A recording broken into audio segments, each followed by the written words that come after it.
मी प्रथमतः आता मला कुणीतरी सांगितलं की मी अचानक उठल्यामुळं तुम्ही कुठल्या आहात विचारलं, तुम्ही भिडेचे समर्थक आहात का विचारलं, आणि जर तसं काय असेल तर चोप दिला जाय असं सांगितलं. त्यामुळे मला पहिली माझी ओळख सांगतो. मी ऍडव्होकेट रोहित फावडे, मी पंढरपूर जिल्हा कोर्टात प्रॅक्टिशनर आहे. अमरजित पाटलांच्या मार्गदर्शनाखाली 2014-15चा पंढरपुरातला मी माझ्या सहकाऱ्यांचा केडर घेतलेला आहे.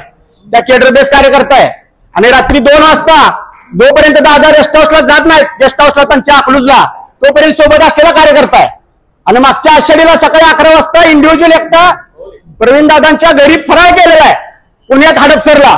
ही माझी ओळख आहे. ह्याच्यानंतर ते सांगतो, ज्या वेळेस आपण 2 वर्षाखाली स्टेट बँकेच्या 12 मध्ये आंदोलन केलं, मराठा समाजाच्या एका बहिणीला प्रकरण नाकारलं म्हणून, त्या पहिल्या 5-6 आरोपीनंतर मी वर होतो. तिथं वरच्या केबिन मधनं मी पळून आलोय.